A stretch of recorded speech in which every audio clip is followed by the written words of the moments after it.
శ్రీహరికోటలో count down కొనసాగుతోంది. Rocket ప్రయోగానికి మరికొద్ది నిమిషాలే మిగిలి ఉంది. LVM-3 M6 రాకెట్ ను కాసేపట్లోనే నింగిలోకి పంపనున్నారు ఇస్రో శాస్త్రవేత్తలు. సరిగ్గా 8 గంటల 55 నిమిషాలకు షార్ నుండి రాకెట్ ను ప్రయోగిస్తారు. అమెరికా, భారత్ సంయుక్తంగా చేపడుతున్న ప్రయోగం ఇది. ఈ లాంచింగ్ ద్వారా సరికొత్త రికార్డ్స్ ను నెలకొల్పనుంది ఇస్రో. LVM-3 M6 రాకెట్ ద్వారా అమెరికాకు చెందిన బ్లూ బర్డ్ శాటిలైట్ ను లియో ఆర్బిట్ లోకి ప్రవేశపెట్టనున్నారు శాస్త్రవేత్తలు.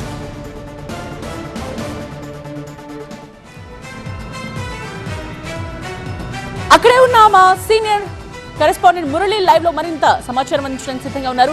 సో మురళి, మరి కాసేపట్లోనే ఇది లాంచ్ కాబోతోంది, ఏం జరుగుతోంది అక్కడ? అంటే 24 గంటల కౌంటింగ్ అనేది కొనసాగుతోంది. సరిగ్గా 8 గంటల 55 నిమిషాల 30 సెకండ్లకు ప్రయోగం జరగనుంది. మొత్తం ప్రయోగ సమయం 15 నిమిషాలు.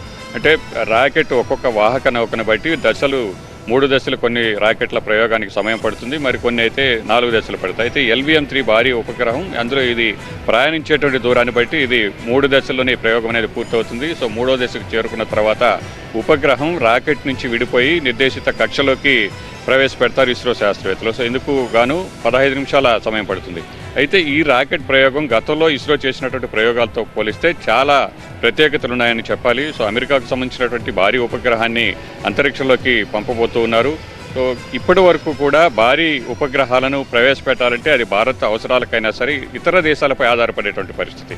సో కేవలం 2 టన్నుల బరువు ఉన్నటువంటి సామర్థ్యం కలిగినటువంటి రాకెట్లు మాత్రమే ఇప్పటి వరకు కూడా పంపేటువంటి పరిస్థితి. ఆ ఉపగ్రహ బరువు 2 టన్నుల కంటే ఎక్కువగా ఉంటే ఫ్రెంచ్గా, రష్యా లాంటి దేశాలపై ఆధారపడేటువంటి పరిస్థితి మనం గతంలో చూసాం.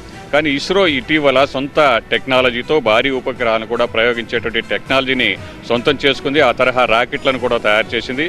సో ఈ LVM-3 అనేటువంటి కొత్త తరహా రాకెట్ల ద్వారా ఇప్పటి వరకు చూస్తే మనం 4 టన్నుల బరువు ఉన్నటువంటి ఉపగ్రహాలను నింగిలోకి పంపించినటువంటి పరిస్థితి.